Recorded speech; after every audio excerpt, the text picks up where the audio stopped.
everybody. My name is Sera. This is my channel, Lifetime Diarist. We are filming today in an RV.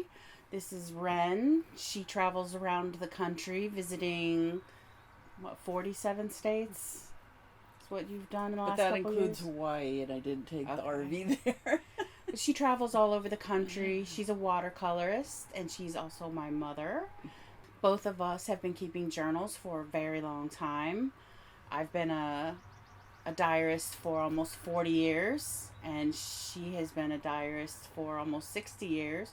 So between us, we have 100 years of journaling experience. So you would think that there would be at least a minute here and there where we wrote about the same thing, right? From our different perspectives. Before we get into today we wanted to share some of our older journal entries. Mine begin in 1986. Hers begin much sooner, but we overlap a little bit. Before we get into that, I wanted to ask you a couple questions about journaling, if you don't mind. Sure. So, what is your journaling style? Because there's so many styles out there: dream journals, art journals, diary type memory keepers, bullet journals. What is your style of journaling? Actually, I don't think it's any of those. It started out just a place to share secrets and dreams and wishes and hopes for myself.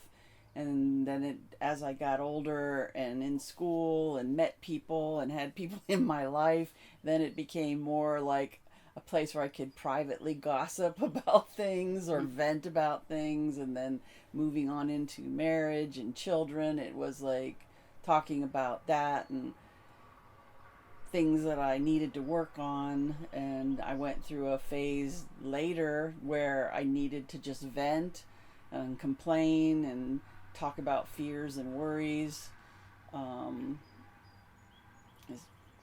Yeah. What is your favorite aspect of journaling? When you look back through a journal from 1980s, what is the joy that you get out of? It brings it to life.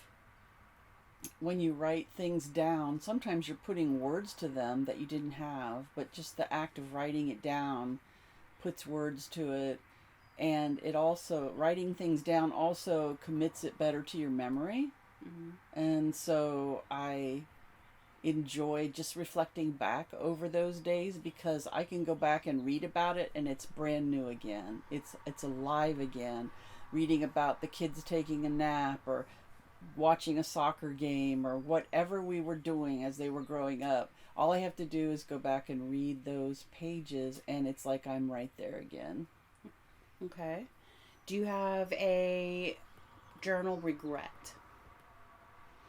Yes, that I didn't, that I think I focused too much on worries and fears, and being upset about things, being scared about something that was about to happen and trying to prep myself for it.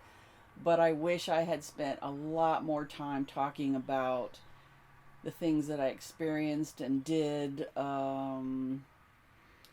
going to a soccer game and seeing Danny out in the outfield picking flowers and missing the ball as it went soaring by him, so it wouldn't have been just talking about, oh, I took him to a game today. It would have been little observations like that, because those are the things that I actually want to relive. Those are the parts of my life that I actually want to remember the most.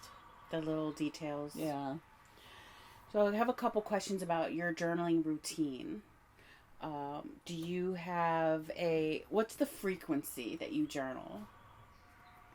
Sometimes I journal every single day. And I have to confess that usually that's when everything's going well.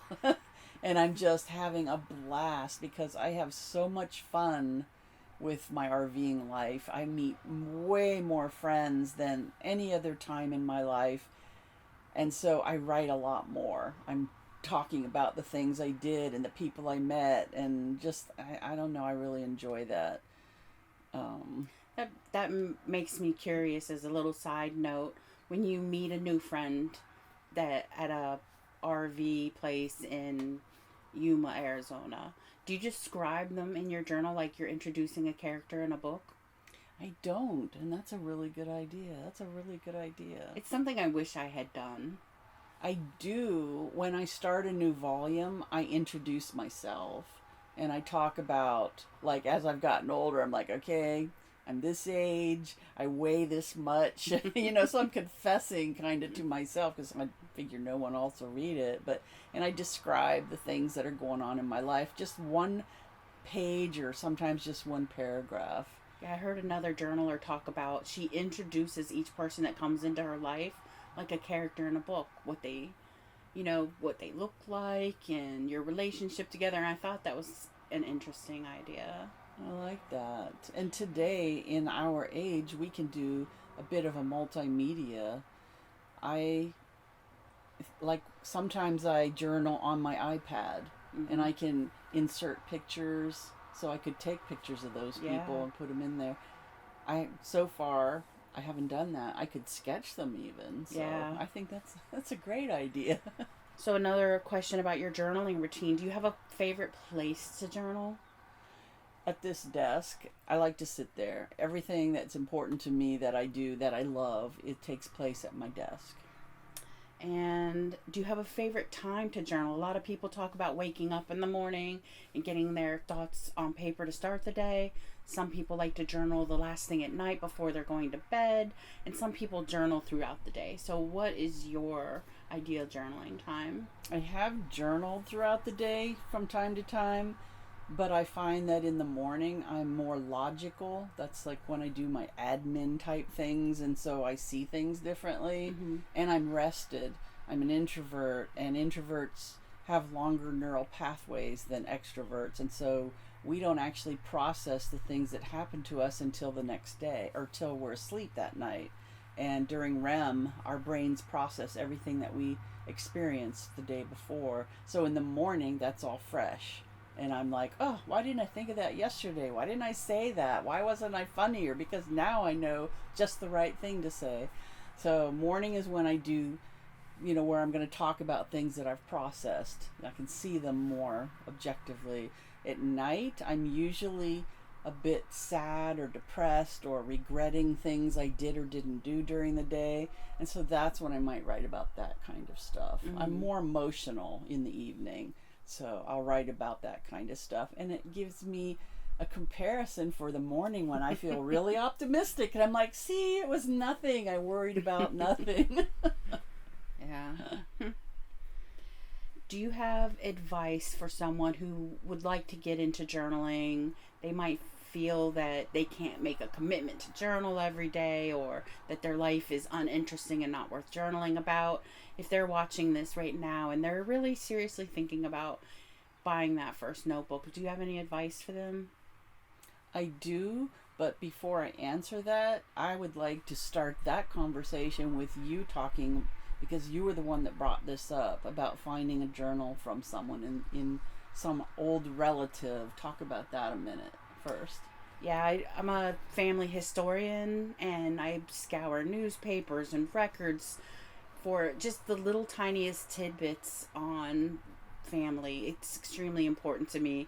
If I found any type of journal from a great grandmother where she was talking about going to the market and getting eggs, going to the local dance, whatever they were called back in those days, and dress up and double date, and a child who got hurt on the farm and needed stitches in their hand, that would be such an insanely precious thing to me, no matter how mundane it is for the person, because they're living their life. They writing down that you went to the grocery store and eggs went up to 10 cents and you're upset. It might seem kind of silly to you at the time, but for generations later, for someone like me to read that, it would really bring those people to life, because I have a longing to know those people. And that's a good point. You said it brings it to life, and it sort of does. It brings them back to life. And so when you journal, you're going to be doing that, giving that gift to people that other people that might come across it. Maybe your journal end up in a thrift shop or a antique store, and someone else will find it, you know, and they might be amazed at the things that you wrote about. So my advice to somebody that who's maybe somebody's pressuring you to write. You know, that happens. You meet someone and they say, so do you journal? You should write about these things. And you're like, no, I'm not interested in that. I don't like that. So find a way, if you think you might give it a try, find a way to tempt yourself. You know, go to a bookstore where they sell blank journals, or an art supply store where they have the little sketch books, and find one that just really piques your interest and makes you think, wow, I would like to spend time with this book, and try that. Try different media. You know, maybe you write with a favorite pen, or maybe you like to doodle, and so you could put doodles in your entries. Just whatever would really make it fun for you, because journaling is supposed to, you know, clear your conscience or talk yourself down off a ledge or whatever, but it also is supposed to be fun. So, you know, find a way to make it fun for yourself. And you don't have to use the same kind of journal or pen every journal. You know, it's time to play. There's no journal law. Right. There's no 10 commandments of journaling, and you will not go to journal jail for any mistakes that you make. Yeah, but what a gift you're creating. It's a gift that you create over your lifetime, and it'll be a treasure to somebody. Sometimes it's not even, you know, a relative of yours. I've seen people who are diary collectors, and they seek out and buy old diaries from the 1800s from people who've migrated to a new country, and they find, maybe it's because they wish they had their own great-grandparents' journal and they don't. And so finding someone else's great-grandparents' journal kind of fills that hole a little bit. Yeah. That's pretty cool. That's a good observation. So what you all came for was to hear us expose all of our deepest, darkest secrets that we ever had. No. Well, both of us were journaling in 1986, 1987, and we've selected a couple journal entries that we would share with each other and share with you. So we'll get into that part next. Let me get a sip of water and steel my nerves.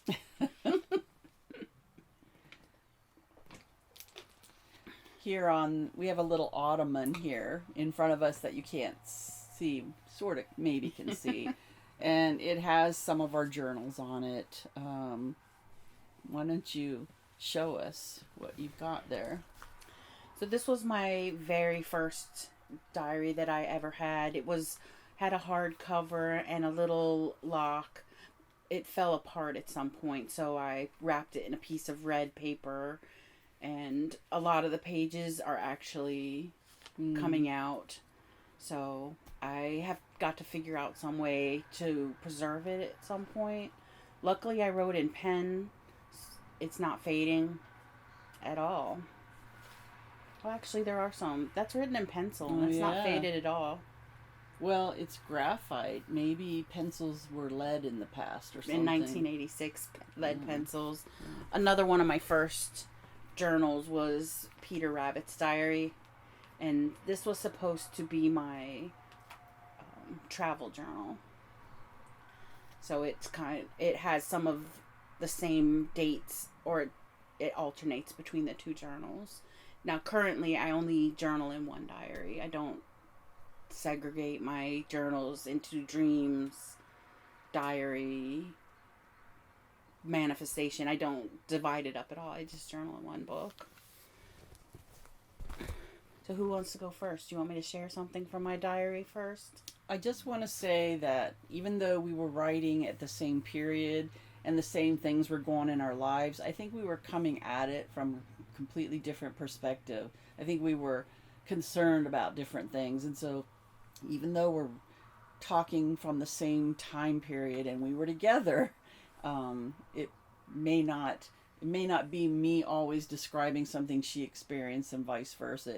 It's just our two individual takes on that time in our life. Yeah, I think you were a mother, an Air Force wife, had 3 children, and being an artist, and your journal entries are about that life.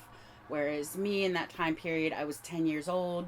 I wanted to be Anne Frank. I wanted to have tons of boyfriends and write about slumber parties and school. So it's the same time period, but definitely totally different lives. Yep. So go ahead and start with your first journal.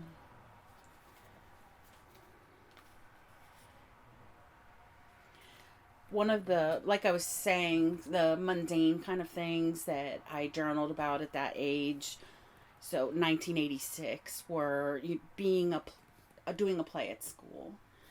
And one of the kids that was in the play with me, because we were doing the steamboating play, and so on May 6, 1986, I said, Aaron asked what grade I was in. I said 4th. He said, I looked like I was in 5th. I love that. Because, every little girl wants to be flirty with a boy, but also the compliment of, I look older than what I am. Now it's, you look younger. Yes. Now if somebody was like, how old are you? And I told them, and they were like, oh, you look like you could only be 30. And I'd be like, oh. Oh, that's good. That's really good.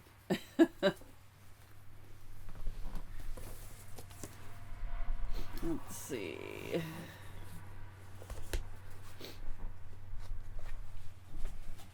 You picked something juicy for me.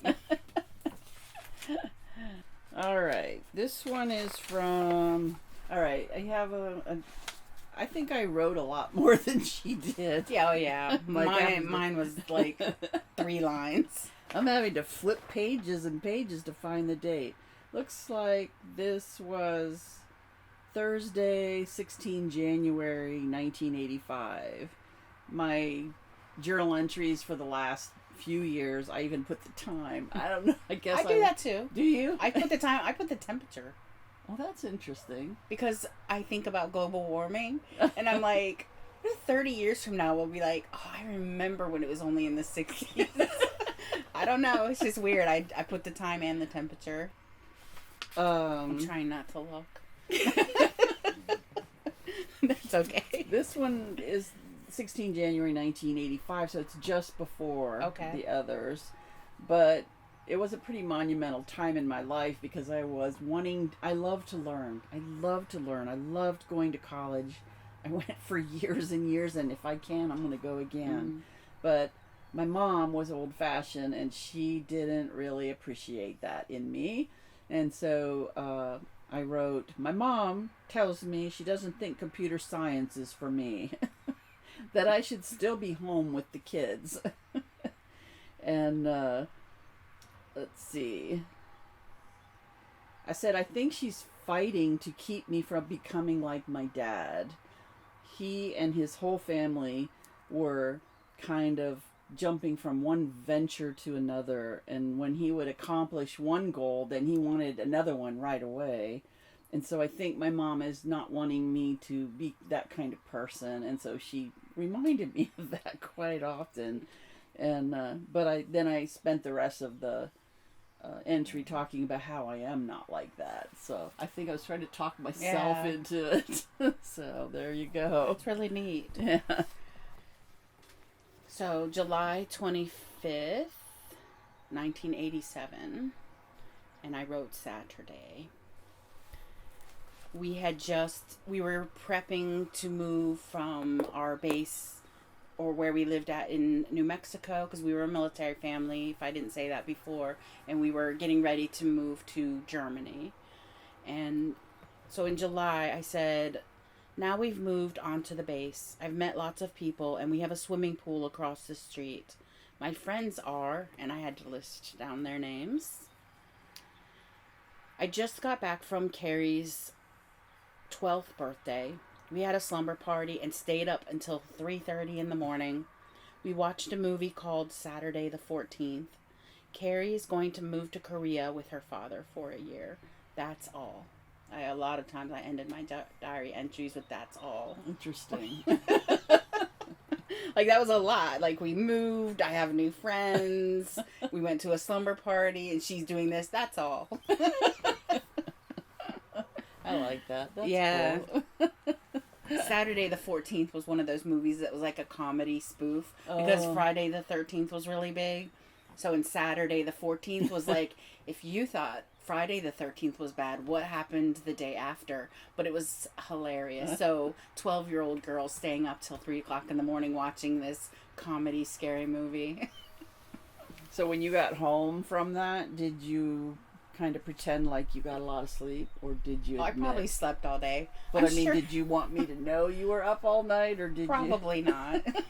We had a very strict bedtime at home, and so, going and staying up all night, that was scandalous. But I'm sure when I slept all day, you were like... Yeah. Plus, you were the firstborn, and so what you did at a slumber party was like, what? You stayed up all night? And so we were learning as we went. This one is from February 2nd, 1986. So it's before we knew we were going to go to Germany. Yesterday I went shopping for a backpack. I started back to school at the University of New Mexico 2 weeks ago. Like I said, I love college and learning. But since we have the internet now, I can... And I needed a new backpack. I discovered lumps in my breasts about a week and a half ago. I hope to go to the doctors about it tomorrow. I am so scared. I can't even begin to describe it. When I was at the mall looking for the backpack, I realized how much people take living for granted.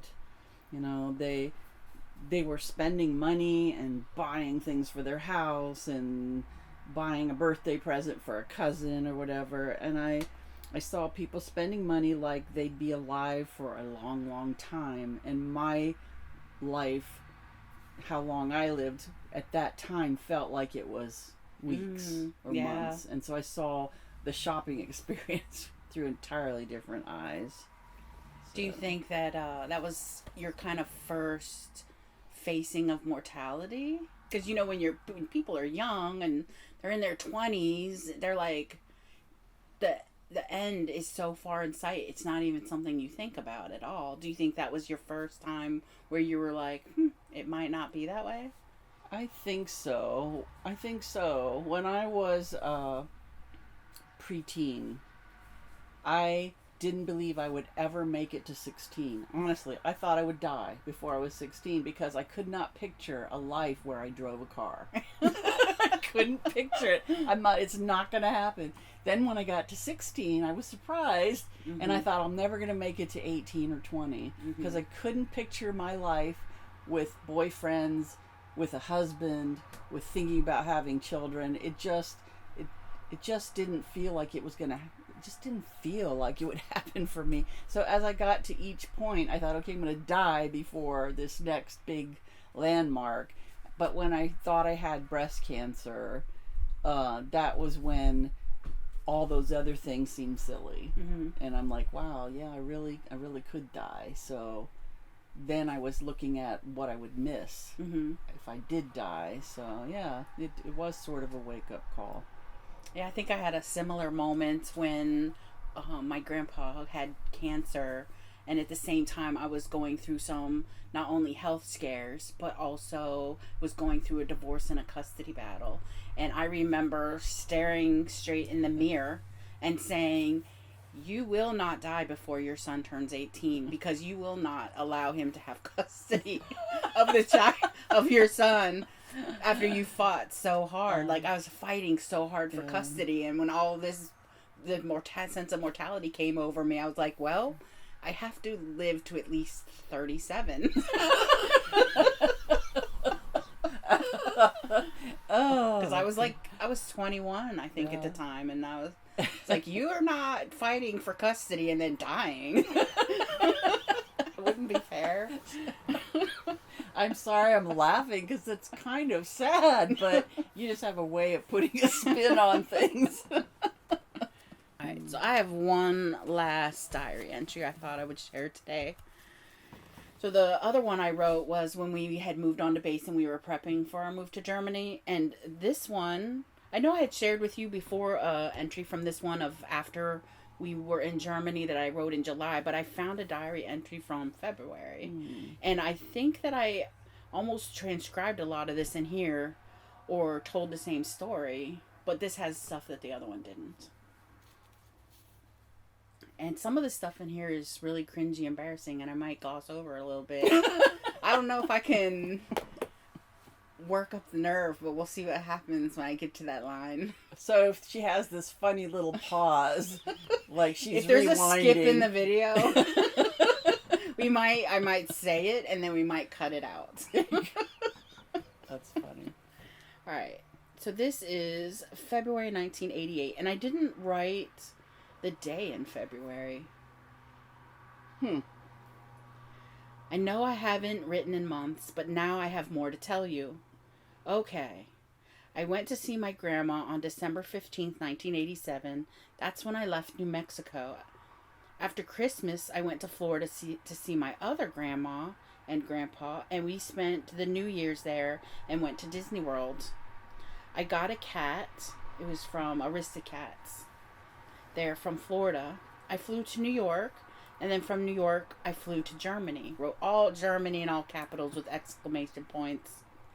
We got picked up at the airport by my dad's friend, and he drove us to Billunding. We stayed on the second floor, room 211. When we moved out of Billunding 2 weeks later, we moved into a house in Breitenbach.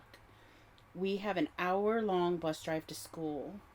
At school, I'm in Miss Gwen's class.